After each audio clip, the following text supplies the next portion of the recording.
El poder oscuro y criminal del narcotráfico. Colombia se concentró en las grandes ciudades. Sin concedernos reposo en la tarea que tenemos, triunfaremos en Bogotá. El señor ministro de Justicia tiene un plazo de 24 horas para que presente las pruebas concretas de la sindicación que me hizo en el día de ayer. Por la justicia, por la democracia, por la paz, siempre adelante. Atención. Esta noche el precandidato liberal Luis Carlos Galán Sarmiento fue víctima de un atentado terrorista cuando presidía una manifestación política en Soacha, aquí muy cerca de Bogotá. Luis Carlos Galán Sarmiento nacería el 29 de septiembre de 1943 en Santander, hijo de Cecilia Sarmiento Suárez y Mario Galán Gómez. Este último fue un destacado dirigente liberal del departamento de Santander por los años de 1963 y 1974, cuando dirigió la compañía petrolera pública Ecopetrol. Luis Carlos fue uno de 12 hijos, algunos de ellos también con recorrido político. Desde el principio la vida de Galán estuvo marcada por la persecución política. Según la cronología hecha por la Fundación Luis Carlos Galán, entre 1948 y 1949, Mario Galán, su padre, fue perseguido por la violencia política de Pamplona, lo que empujó a la familia a mudarse a Bogotá. Sabemos algunas cosas de su infancia, principalmente de su época de estudios. En 1950 Galán inició sus estudios en el Colegio Americano y en 1952 ingresó al Colegio Antonio Nariño. Vivió por muchísimos años cerca del Estadio del Campín, donde desarrolló una infancia tranquila y común dentro de lo que cabe en los años 50 y 60 en Colombia. Ahí convivió con el director de cine Gustavo Nieto Roa, de quien se hizo un gran amigo y quien nos cuenta un poco de las historias juveniles de Luis Carlos en el centro de Bogotá en un informe de RCN Televisión. Tal vez inspirado por la lucha política de los liberales de la primera mitad del siglo pasado, o por los vestigios que aún quedaban de los horribles hechos que envolvieron el asesinato político de Gaitán en 1945. Pero su admiración por la vida política empezó desde muy joven. En 1957, con 13 años, participó activamente en las marchas estudiantiles de protesta contra el régimen dictatorial de Gustavo Rojas Pinilla. En 1960, con 17 años, se graduó con honores como bachiller e ingresó a la Pontificia Universidad Javeriana de Bogotá, donde estudió Derecho y Economía. En 1963, llegando a los 20, fundó la revista universitaria Vértice. En los años posteriores se vio un poco de ese Luis Carlos Galán ensayista y periodista que quedó sino opacado por un recorrido político gigante. El 4 de abril de 1963 escribe un artículo en el periódico Autonomía llamado Las ideas liberales y el cuento de la democracia colombiana, que puede disfrutar en internet y que encuentra citado en las referencias del video. Allí se ve un poco de lo que marcaría la lucha de Galán desde sus principios políticos, y es que, finalizando la primera mitad del siglo XX, los vestigios del partidismo habían socavado una distancia inmensa entre la juventud y los partidos tradicionales. Galán escribía precisamente respecto a eso, dirigiéndose a los jóvenes que no se consideraban incorporados en ninguna ideología, porque no se sienten comprendidos ni explicados por los principios que puedan presentar actualmente nuestros partidos políticos.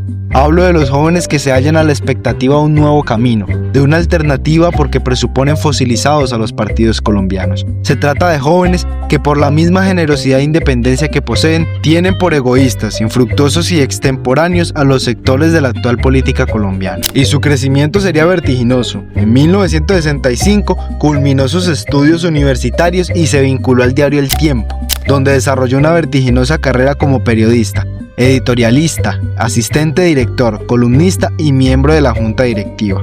Y tan solo unos años después se vincularía a la vida política como miembro de la delegación colombiana a la Conferencia Mundial de Comercio y Desarrollo en Nueva Delhi, el cual es su primer cargo político, empezando así una estrepitosa vida en la política colombiana.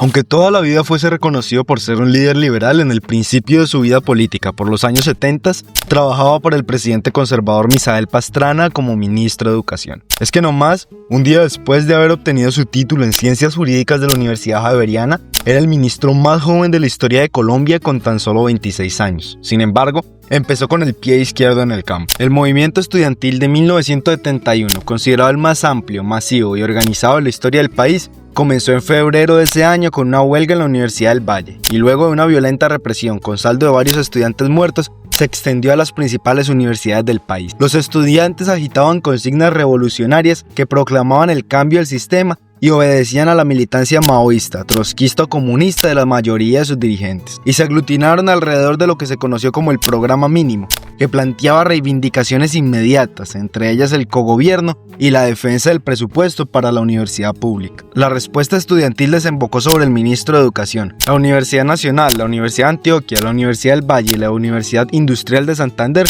fueron objeto de militarizaciones y cierres durante el año, después de las manifestaciones que terminaban en enfrentamientos con la fuerza pública. Las polémicas siguieron aumentando y encrudecieron cuando el 26 de febrero de 1971, auspiciados por el alcalde de Cali, se llevó a cabo la fatídica tragedia estudiantil, dejando un saldo de al menos 20 muertos, lo que terminó de encender la llama en Colombia. Universidades privadas como la Santiago de Cali y algunos colegios como el Granada, también en Cali, se unieron a la lucha y nació el Paro Nacional Estudiantil. Luis Carlos Galán tuvo que asumir esa crisis en sus primeros años como ministro. En declaraciones al Servicio de Radio de las Naciones Unidas, grabadas en noviembre de 1970, Galán recordaba su discurso, exponiendo cómo las insatisfacciones generacionales, la injusticia de las sociedades de su tiempo y los instrumentos de juicio que otorgaba la vida universitaria justificaban plenamente la rebeldía de las nuevas generaciones. Esas mismas circunstancias motivarían el movimiento estudiantil al cual él mismo se enfrentó durante 8 meses. Galán terminó de ganarse el título del enemigo de la educación cuando en 1972, siendo ministro de Educación Nacional,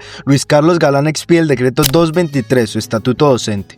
En este decreto se establecían una serie de medidas que eliminaban los derechos gremiales y políticos conquistados por los maestros colombianos en sus luchas de los últimos años. Se les quitaba la posibilidad de organizarse sindicalmente y se les negaban los derechos de contratación colectiva y de huelga bajo la denominación de empleados públicos. El decreto hace estallar las polémicas y sepulta todo el trabajo diplomático de Galán, llevando al paro ahora también al movimiento docente, y terminando de encender la olla contra las universidades públicas en medio de todo el proceso del paro estudiantil de los años 70. La respuesta al paro docente le gana a Galán una fama entre los educadores. Los maestros de secundaria a nivel nacional fueron los primeros en declarar cese de actividades en contra del estatuto. Posteriormente lo hizo la Federación Colombiana de Educadores, que convoca un paro nacional en el mes de marzo. El gobierno, con Galán a la cabeza del ministerio, lo declara ilegal e implementa medidas como la de estado de sitio para restarle posibilidades de acción. Amenaza con el cierre de colegios y prohíbe las reuniones y manifestaciones. No obstante, la fuerza del movimiento es tan importante que logra la suspensión del estatuto de Galán. Las opiniones contra Galán siguen creciendo posterior al acuerdo nacional con el gobierno de Pastrana para la finalización del paro estudiantil y ahora docente. FECODE y el gobierno de Pastrana negociaron la finalización de la huelga llegando a 2 acuerdos centrales. Se conformaría una comisión o consejo asesor para la elaboración de las normas del escalafón y el estatuto docente, y asimismo se concertarían los aumentos salariales para el siguiente año. Nada de esto fue cumplido por el gobierno, que ya tenía el sello de Galán, y la negociación resultó ser un fraude para los maestros. Su tiempo como ministro fue, aunque corto, turbulento y provocó que finalmente el gremio siguiera en paro y se bajara el estatuto docente, a costas, claro, de la renuncia de Galán en 1972. Bueno, me toca un ministerio muy turbulento. Sí, ¿no? Una síntesis de ese ministerio la tuve cuando dialogué con Luis Miguel Dominguín en Madrid, después de que culminó el ministerio, y le conté lo que me había pasado. Yo le dije, tuve problemas con este gremio, con este otro, con estos factores, estos protagonistas. Le conté toda la cantidad de líos que había tenido. El drama con las universidades en el país sigue después incluso sin Galán. Sin embargo, él ya no sería responsable. Posterior a su renuncia, seguiría trabajando para el gobierno de Pastrana, ahora como embajador en Italia, un puesto que lo alejó un poco de las polémicas que había vivido con los dramas del Ministerio de Educación. En Roma, hace una especialización y llega a tener 2 hijos, Juan Manuel y Claudio Mario. Tal vez allí, entre las calles de Roma, se consagraría la idea de un nuevo partido político, sustentado capaz por ese sentimiento juvenil que vimos en sus primeros ensayos. Finalizando su cargo como embajador en enero de 1976, volvería a Colombia a trabajar en el periodismo como columnista en la revista Nueva Frontera, siendo codirector de ella. A su vez, su vida política no se detendría. El 26 de febrero de 1978 sería elegido senador para Santander, un senado básicamente histórico con figuras varias, pero que en sus adentros confabularía la fundación de uno de los movimientos políticos más renovadores de la historia del país.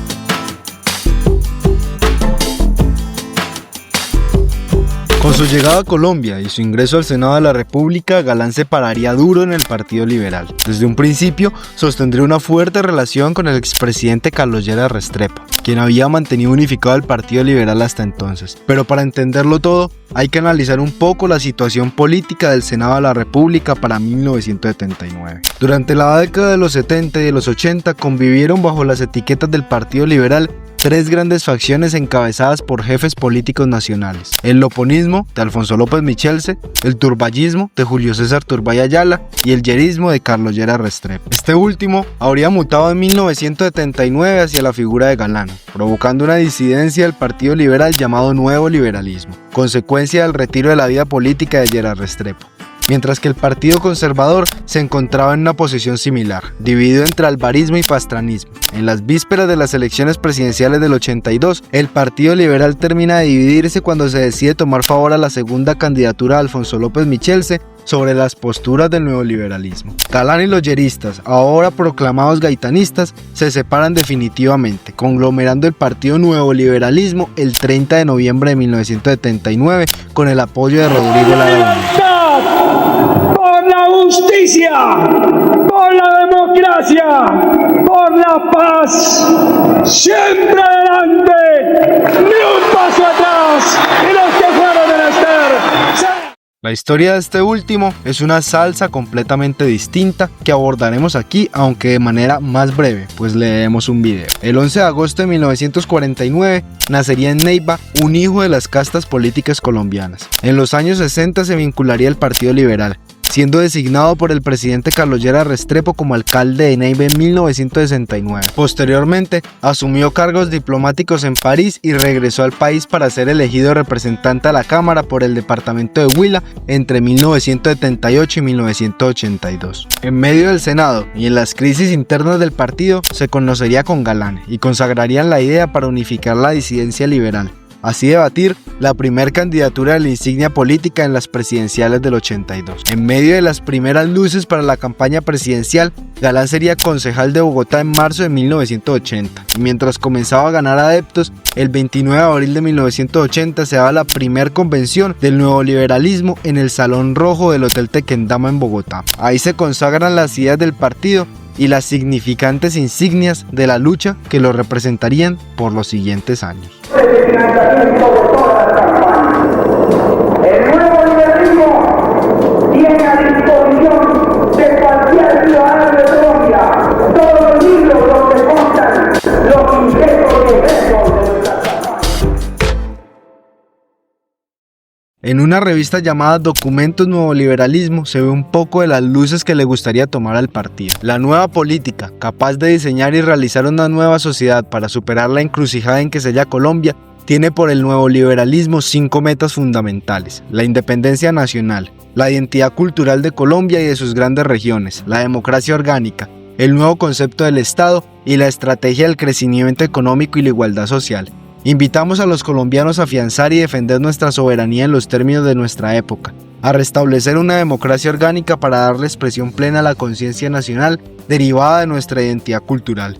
Unidos por esos principios fundamentales, proponemos rescatar a Colombia de su atraso económico y de sus desequilibrios sociales para que pueda cumplir un papel importante y decoroso en el mundo contemporáneo. Todo nuestro ideal político se resume en el objetivo de construir, a partir de ahora y en el curso de los próximos 20 años, la nueva Colombia que actuará con dignidad y eficacia en América Latina y en el mundo dentro de las condiciones económicas, sociales y políticas del siglo XXI. La primera campaña presidencial de Galán fue un fracaso total. Las penas del Ministerio de Educación todavía lo perseguían, la disidencia liberal todavía no era tan conocida y tenía como competidores a dos de los políticos más conocidos del siglo, Belisario Betancur del bando conservador y Alfonso López Michelse de los liberales. Además, ya venían en el Senado los debates recurrentes respecto al trato con el M-19 y los cárteles de Medellín y Cali. La apertura económica resonaba fuertemente y los debates eran cada vez más y más arguidos dentro del Senado. Respecto al narcotráfico, se alzaría una polémica dentro de los mandos del nuevo liberalismo y el Senado de la República. Jairo Ortega, senador que había funcionado con los neoliberales, había tenido gallos con Pablo Escobar, entonces totalmente desconocido dentro de los medios. La entrada de Escobar a la campaña del neoliberalismo ocurre cuando Iván Marulanda Gómez, director nacional alterno y coordinador del neoliberalismo en Antioquia, recibió la visita del representante a la Cámara Jairo Ortega Ramírez, jefe de un grupo denominado Renovación Liberal. Ortega le comunicó a Marulanda: mi grupo quiere respaldar al nuevo liberalismo. ¿Por qué no?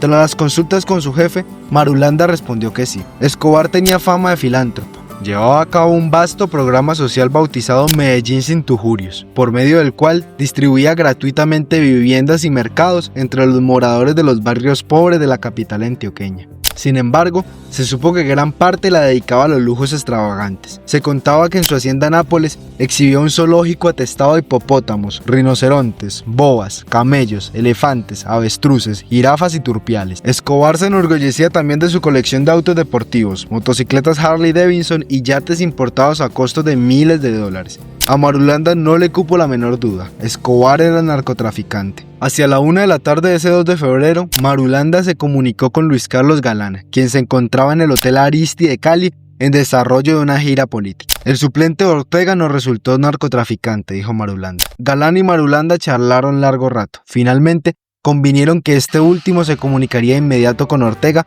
y le expusiera que Escobar Gaviria era un delincuente. Con las cartas sobre la mesa, Marulanda debería exigirle a Ortega que expulsara a Escobar de Renovación Liberal y de la lista de aspirantes a la Cámara de Representantes. Además, Ortega debía probar que había actuado de buena fe al incluir en su grupo al narcotraficante. La expulsión de Escobar debía producirse antes de las 6 de la tarde de ese día, hora límite para corregir las listas inscritas. Si Ortega no decidía, su grupo sería excomulgado y quedaría por fuera de la campaña del nuevo liberalismo. La polémica fue gigante y el asunto creció. Galán se pararía duro y mantendría al margen los ingresos de dineros turbios. La situación escaló cuando, en medio de una de las manifestaciones en el Parque Berrío, expuso a Jairo Ortega y a Pablo Escobar de su campaña, argumentando que no podía tener a su lado personas que no tuvieran cómo explicar el origen de sus ingresos. Sospechaba de sus nexos con el narcotráfico. Su compañero de lucha en el nuevo liberalismo, Rodrigo Lara, lo acompañó en esas denuncias para enfrentar el poder de los narcos en el Congreso. La meta de Escobar por esos años era aspirar a un cargo público,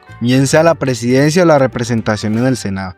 Había sido un hombre de muchísimo carisma y sabía que pegándose a los nuevoliberales conseguiría la meta rápido. Sin embargo, no contaba con que se destaparían los conflictos. Lara Bolilla y Luis Carlos Galán, los líderes del movimiento, no permitirían que las fauces del narcotráfico invadiesen a las raíces de su nuevo partido político. Quienes tendrían menos escrúpulos serían los liberales loponistas. Aunque Ortega había expresado en su carta que su grupo estaba en contra de la reelección presidencial, lo cierto es que al cabo de unos pocos días, él y Pablo Escobar se adhirieron a la candidatura del exmandatario Alfonso López Michels. Tras las elecciones para el Congreso, Jairo Ortega resultó elegido como representante de Cámara y Escobar como su suplente. En medio de esa salsa, se llevan a cabo las elecciones. El resultado favoreció a los conservadores, llevando a Belisario Betancur al mando político como máximo jefe del Estado. La división de los liberales siempre les sale caro, y eso se ha visto en todos los momentos de su historia. Sin embargo, Luis Carlos demostró lo que más le importaba, que tenía fuerza política. Aún con poca campaña y sin maquinaria liberal, Galán había obtenido casi 1 millón de votos, y eso lo empujaría a varios cargos políticos. Lara sería primero senador y luego ministro de Defensa. Galán seguiría al mando del partido y además tendría curul en el Senado. Y lo más importante, el nuevo liberalismo había obtenido otras curules, y sería desde allí que empezaría la lucha contra el narcotráfico.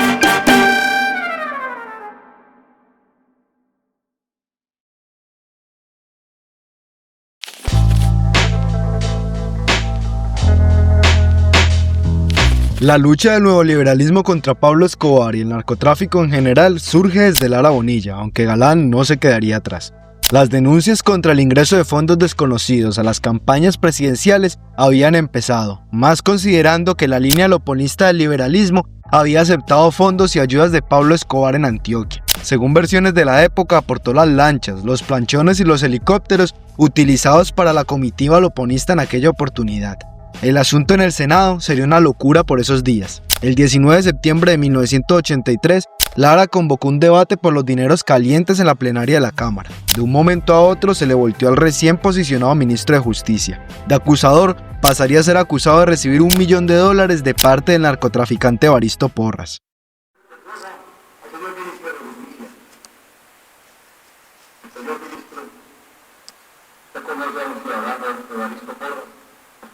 ¿Cuál fue la donación del personaje en mención? Fue $1 millón en un cheque a nombre del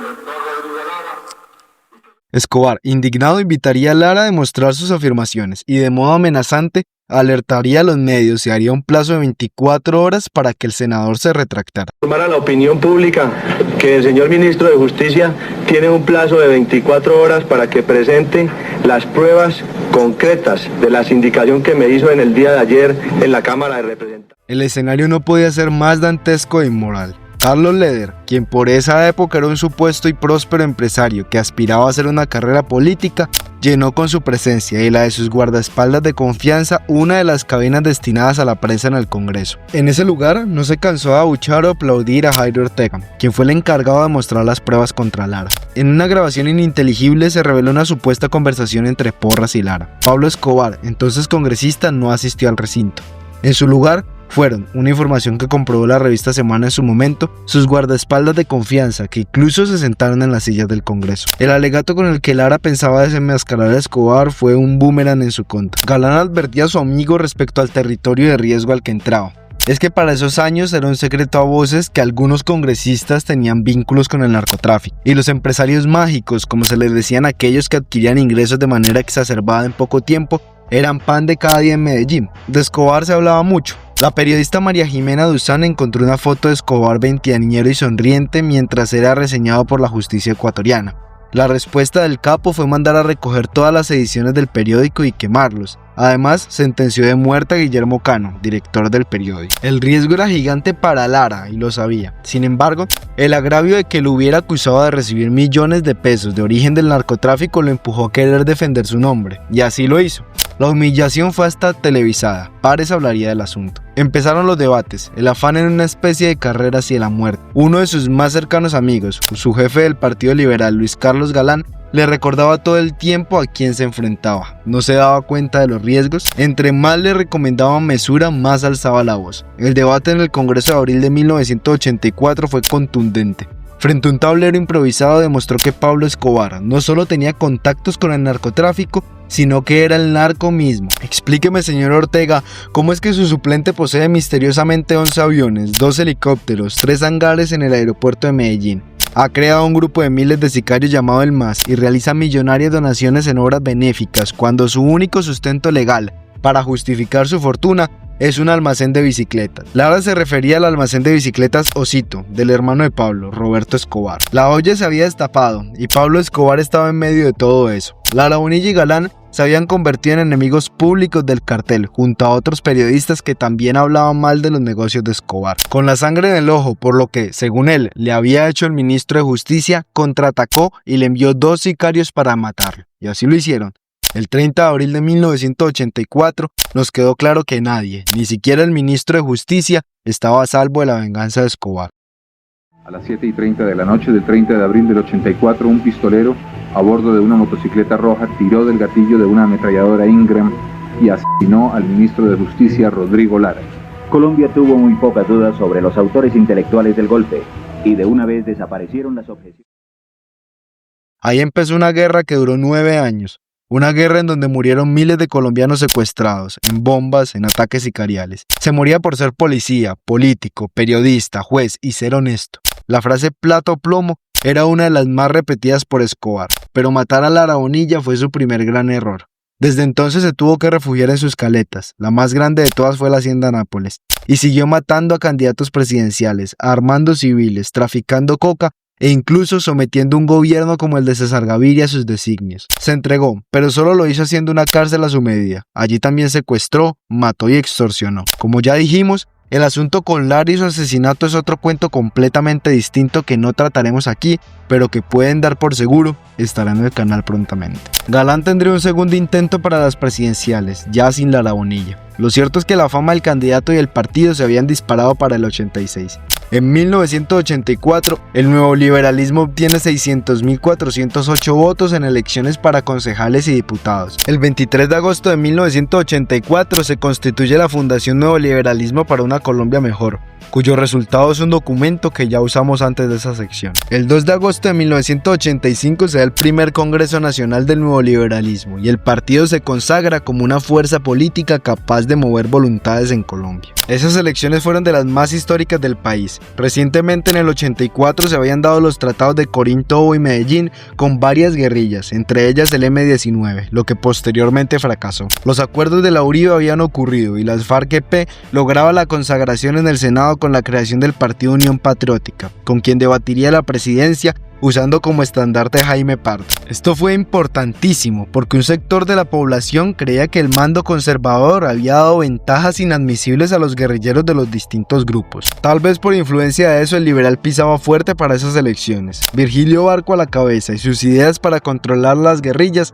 habían movilizado una gran cantidad de votantes. Mientras que del otro lado venía un hombre considerado por todos como el godo más godo de los godos, Álvaro Gómez Hurtado, hijo de Laureano Gómez y el considerado heredero del movimiento conservador en Colombia. A su vez, en noviembre del 85 se había dado la toma del Palacio de Justicia. Muchos sectores de la población también habían chocado con Belisario Betancur por el pésimo manejo de la situación. La censura de las entrevistas por Noemí Sanín, los rumores de desapariciones dentro del palacio y el desastre que se había llevado a cabo terminó de destruir la imagen del presidente. Finalmente, la estocada final al Partido Conservador se da cuando el candidato que definiría todo, Luis Carlos Galán, termina por aliarse con su lado político en contraposición de las ideas laborianistas y conservadoras de Álvaro Gómez, cuando lo esperable era que lo hiciera por la identidad de su propio partido. Con una increíble fuerza, el liberal pone a Virgilio Barco como presidente para el periodo 1986-1990. Mientras todavía estaba en campaña, Luis Carlos Galán tuvo un debate con Álvaro Gómez Hurtado, con mediación del periodista Juan Gozaín, que se dividió en dos partes, que están viendo de fondo y que pueden ver de manera gratuita en YouTube, mediante los enlaces que les dejamos en la descripción. De la competitividad que pueda tener en mercados internacionales.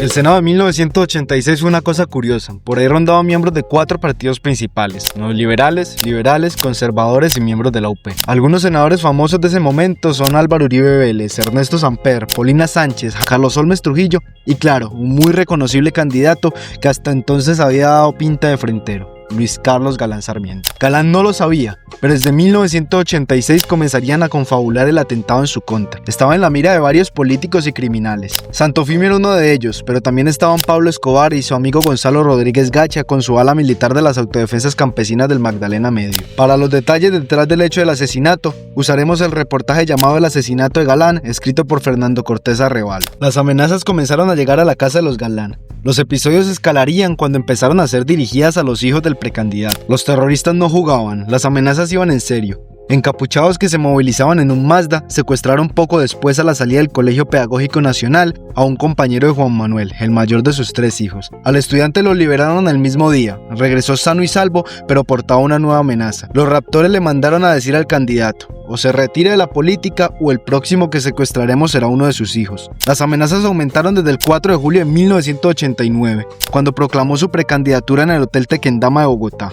Pero la peor época se vivió desde el 22 de julio del mismo año. Galán asistió, por primera vez como aspirante a la presidencia, a la convención del nuevo liberalismo. El asesinato de Galán, por su naturaleza, se planea con mucho tiempo de antelación, no solo por un esquema de seguridad muy bien planteado, sino por los antecedentes judiciales en la política colombiana que ocurrieron previo a la fatídica noche de 1989. El primero de ellos ocurre en septiembre de 1988. Se habían iniciado los diálogos entre el gobierno de Virgilio Barco y el cártel de Medellín, lo que nos plantea un antecedente para cuestionar por qué razones habría un atentado que funcionaba contra los recientes intereses del cártel. Como hubiera sido la situación con el cártel, hay bastantes grupos que pudieron tener motivos políticos para asesinar al precandidato. Cortés Arrevalo nos hace una lista de ellos. Primero, al cártel de Cali le convenía porque desencadenaba una reacción contra su enemigo acérrimo y molesto competidor en el campo de las drogas, Pablo Escobar. Y así fue. Bien se conoce que tras la destrucción del cártel de Medellín, el de Cali celebró una cumbre de capos en Manizales, donde la organización vallecaucana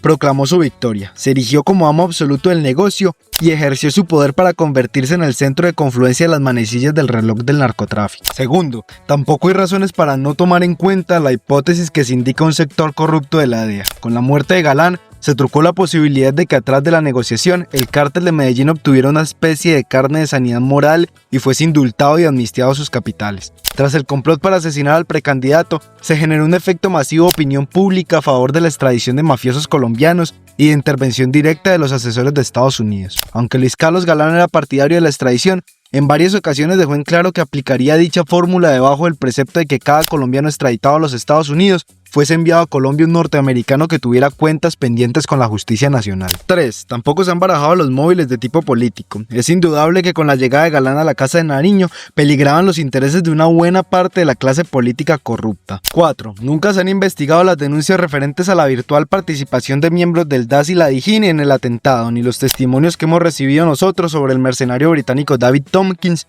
como uno de los probables cerebros de la operación para el asesinato de Galán. Aquí es muy complicado saber cuáles fueron los móviles reales del asesinato. Es que la línea se hace más difusa si investigamos un poco sobre la historia del magnicidio de Galán. Pablo Escobar no solo lo negó siempre, sino que apuntó el dedo a Fidel Castaño, su hermano Carlos y miembros del cártel de Cali como los hermanos Rodríguez y Pacho Herrera, que por esos años plantaban una alianza entre sus grupos, sino que también habla de un complot policial que fue más que obvio en ese móvil del asesinato. Escobar referencia cómo las propiedades de tortura, desaparición y tráfico, tanto de los Rodríguez como de los Castaños, habían vuelto intocables, y nadie apuntaba el dedo hacia ellos en una posible participación en el magnicidio. Escobar también atacaría al exgeneral Maza Márquez, pues le enviaría una carta firmada responsabilizando del asesinato a los hermanos Castaño. La respuesta de Maza Márquez, que si no saben fue un titular de la mafia integrado en el DAS y que años después se le vinculó a asuntos como el de Jaime Garzón, fue declarar el hecho de que los móviles de los Castaño trabajaban para los intereses de Gacha y Escobar. El testimonio de un hombre conocido como el Navegante, llamado Jorge Enrique Velázquez, trabajador infiltrado del cártel de Cali, por su parte implica a Gonzalo Rodríguez Gacha y su ala militar, según información escuchada en una reunión con alias el Mexicano. En los últimos días voy a dar 3 golpes duros al gobierno, me dijo, y afirmó que iba a pasar a unos que hicieron carreras con el dinero de él. Mientras descansaba, Colombia comenzaba a vivir su peor crisis sociopolítica de los últimos años. En solo 24 horas serían asesinados un oficial de la policía en Medellín, el coronel Valdemar Franklin Quintero, y en la noche, el candidato más opcionado a la presidencia de la República, Luis Carlos Galán Sarmiento. El hecho es que la participación de la policía, el DAS y la DIJÍN es innegable, igual que los móviles de las autodefensas, entonces en manos de Fidel, que fueron seguidoras acérrimas de estos 3 grupos en distintas épocas de la historia. Sin embargo, toca poner en tela de juicio si los móviles fueron a favor de Rodríguez Gacha, Pablo Escobar o el cártel de Cali. Cual fueran el móvil del asesinato, los hechos ocurren bajo los siguientes términos.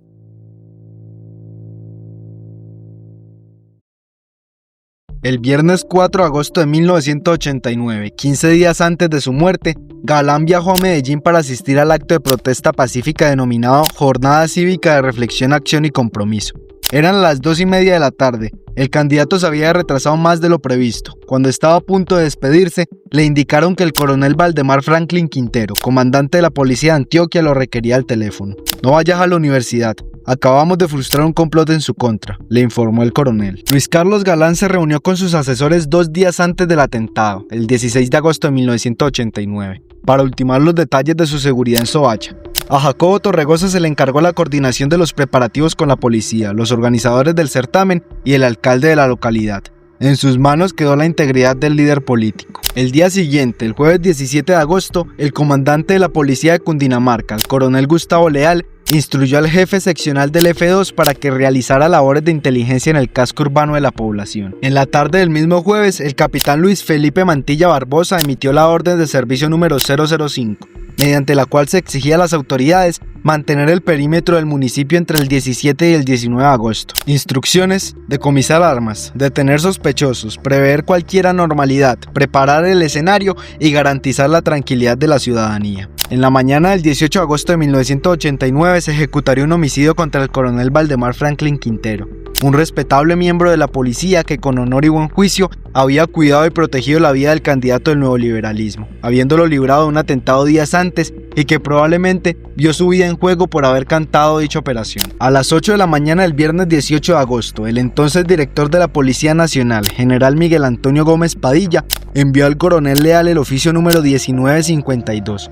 Le ordenó que tomara medidas pendientes a garantizar la integridad física del candidato. Esta es la prioridad, dijo Gómez Padilla. El coronel Leal remitió copia del oficio al capitán Mantilla, quien nombró al cabo segundo, Josué Ariza Lancheros, Como jefe de un escuadrón de motociclistas cuya misión era practicar requisas, reportar minuto a minuto las novedades y escoltar al candidato desde el CAI de San Mateo hasta la plaza. Se eligió 86 hombres para proteger a Galán, 73 de la Policía Nacional y 13 miembros de la escolta personal del candidato, conformado por un oficial en retiro, el exteniente Torregosa, 10 agentes del DAS y 2 motociclistas de la Policía Metropolitana de Bogotá. Vale acotar que su hombre de confianza, Víctor Julio Cruz, fue reemplazado por el teniente de la policía Jacobo Torregosa, un agente sin experiencia y que, como se comprobaría después, con antecedentes disciplinarios en la institución. A las 4 de la tarde el capitán Mantilla dispuso así su tropa: 3 agentes en la alcaldía de Soacha, un francotirador en el cuarto piso de los juzgados, 2 agentes frente a los juzgados, un francotirador en la torre de la iglesia, un oficial y 5 agentes para vigilar el recorrido a pie del candidato en la plaza, 10 agentes de la SIJIN, vestidos de civil y con pancartas confundidos entre la multitud de los alrededores de la tarima, un suboficial y 3 agentes de la SIJIN, uniformados en el parque, 6 agentes frente al colegio María Auxiliadora, 2 agentes en la esquina del mismo colegio, un oficial y 10 agentes sobre la tarima donde Galán pronunciaría el discurso, un suboficial y 10 agentes del escuadrón motorizado para escoltar a Galán entre el CAI de San Mateo y la plaza, un oficial y 15 agentes disponibles en el comando del distrito policial y el CAI de la localidad, 3 escoltas del DAS y la Policía Metropolitana para seguir a Galán desde la capital del país y en el viaje de regreso. El viernes 18 de agosto de 1989 anocheció. 7.000 personas esperaban en la plaza principal de Soacha, Cundinamarca, la llegada del senador y candidato presidencial Luis Carlos Galán Sarmiento. Los tejados y los balcones se iluminaron de repente con una explosión de colores de luces de bengala y voladores de 8 totes. Un viento helado sacudió las copas de los eucaliptos. La temperatura no pasaba de los 3 grados centígrados. De las 40 cajas de aguardiente obsequiadas al público no quedaba más que un recuerdo de botellas vacías y borrachos tendidos en las aceras. Los dinámicos y otras 2 orquestas de música bailable divertían a la concurrencia de cambio de 300.000 pesos la hora. 2 de los hombres de mayor confianza del candidato, Patricio Samper y Germán Vargas Lleras, bebían mientras tanto un refresco en el centro de la plaza. Ambos observaron cuando el concejal Julio César Peñalosa, maestro de ceremonias de la jornada, subió a la tarima y anunció por el altavoz: me avisaron que el doctor Galán llegará en contados minutos. El reloj marcaba las 8:05 de la noche. Un automóvil blindado, azul oscuro, identificado con las placas JN 0606, se detuvo frente al CAI con un chirrido de neumáticos. Luis Carlos Galán viajaba en el puesto trasero derecho. El exteniente Jacobo Torregosa, jefe de escoltas, el guardaespaldas Santiago Cuervo y el conductor ocupaban los demás puestos del vehículo. Minutos después, Galán subió al platón de una camioneta color blanco y placa CB 8581. Lo siguieron el concejal Pedro Julio Sánchez, Santiago Cuervo, otros escoltas y varios activistas con pancartas. La caravana tardó 25 minutos entre el CAI de San Mateo y el marco de la plaza principal. Eran las 8:30 de la noche cuando la camioneta asomó en la esquina de la carretera séptima con calle 13 de la población. El candidato saltó de la camioneta y avanzó unos 10 pasos. El escolta Santiago Cuervo, metralleta en mano, marchaba a su lado. El senador intercambió un saludo con Vargas Lleras y Samper. La cámara de Chucho Calderón registraba los detalles de la escena. Según afirmaciones previas, el candidato portaba un chaleco de seguridad que tenía como fin conservar su integridad en caso de que ocurrieran atentados, como era una preocupación regular. Primero por el atentado contra el coronel Quintero y por los atentados que había enfrentado Galán días previos. Eran las 8:45 de la noche. Luis Carlos Galán levantó los brazos durante 10 segundos para saludar de nuevo al público. De improviso, se escuchó una ráfaga de subametralladora. Le dieron al candidato, gritó un escolta. Mataron al presidente, se escuchó en la plaza. Nadie entendía lo que estaba sucediendo. Los voladores se confundían con el fuego de la metralla y fusiles. Un disparo destrozó el bombillo de la cámara de video. Una herida del caudillo sangraba profusamente, como una llave abierta. Chucho, no me deje morir, lléveme a un médico, pidió Galán con voz serena. El fuego cruzado se prolongó por 10 minutos. Patricio Samper, Marco Mora y el escolta Santiago Cuervo, muy mal herido, arrastraron a Galán hacia el automóvil blindado. Vale acotar que el escolta Santiago Cuervo interpuso su pecho en una reacción rápida para proteger al candidato. Fue gravemente herido y murió fatalmente, dando su vida por el precandidato presidencial después de 12 días en cuidados intensivos. 20 minutos después, estacionaron frente al hospital de Bosa. Galán ya había perdido el conocimiento. Se le veía pálido, desmayejado y con la mirada ausente. Su pulso no era más que un signo vital imperceptible. A duras penas se le detectó algo de temperatura y una que otra palpitación cardíaca. Al candidato le quedaba el último soplo de vida, su aliento final. Una ambulancia partió rumbo a la Caja Nacional de Previsión Social. Galán iba cubierto con una sábana y un médico le aplicaba masajes y le suministraba oxígeno. Jacobo Torregosa se movilizaba en el coche blindado, pero al llegar a Cajanal, el exteniente recibió con sorpresa la noticia. El herido lo habían transportado al hospital de Kennedy. Torregosa, jefe de escoltas y responsable de seguridad, ignoraba del destino del candidato. Luis Carlos Galán llegó al hospital de Kennedy a las 10:05 de la noche, 1 hora y 20 minutos después del atentado. No tenía pulso ni presión arterial.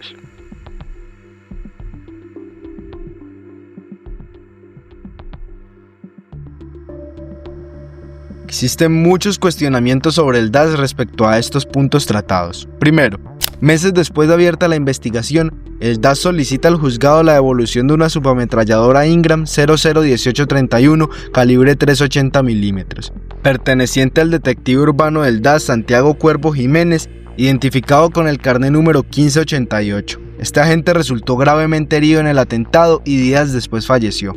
Curiosamente, el Instituto de Medicina Legal, después de realizar la autopsia, logró determinar que el tipo de arma utilizado para cegar la vida del líder liberal responde a las mismas características del arma solicitada por el organismo, una subametralladora Ingram de calibre 380 milímetros. Porque si el arma es pieza probatoria, el DAS le pide al juez Sanabria la devolución de la misma. ¿Será que esa arma del DAS fue la que se utilizó para acabar con la vida de Galán? Segundo, el operativo para la protección del candidato fue gigante, lo que nos lleva a preguntar por qué falló.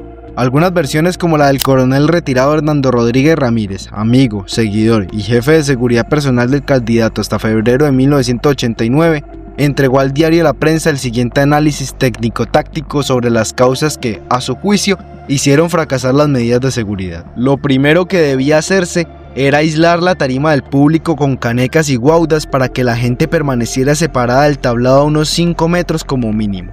A esa distancia, y a pesar de la utilización de armas automáticas, la precisión para disparar era incierta. Considero que el doctor Galán no murió porque ese era su día señalado, o por la habilidad técnica de los sicarios, sino por un error en la disposición de la fuerza pública. No hubo un mando unificado que previera y planeara la seguridad. El entonces director del Departamento Administrativo de Seguridad DAS, general Maza Márquez, contradijo la información del ministro de Justicia en una rueda de prensa. Maza defendió a los escoltas y ratificó que no se habían equivocado. Pero lo más polémico del asunto con el DAS son las primeras capturas que se dan en torno al asesinato de Galán. En el 4º capítulo, Cortés Arrevalo habla de las inconsistencias en estas primeras capturas. Humberto Rojas, Ernesto Tovar y Fernando Bustamante, 2 maestros y un estudiante del Colegio Pío XII de Soacha, serían capturados en las primeras horas en la carrera 27 número 3A23 de la localidad. Los hermanos Ángel, Antonio y Emilio Flores serían después capturados en la carrera 3A número 327 de Soacha. Francisco Camargo y Guillermo Vallejo corrieron por la misma suerte en distintos lugares de trabajo o en camino a sus casas. Héctor Manuel Cepeda Quintero también sería capturado en medio de una cabina de teléfono pública. Alberto Juiz Hasbum, hombre israelí, sería también capturado tiempo después. Estos y otros presuntos implicados serían capturados bajo el asunto de haber realizado una llamada para ordenar y exigir el asesinato del precandidato.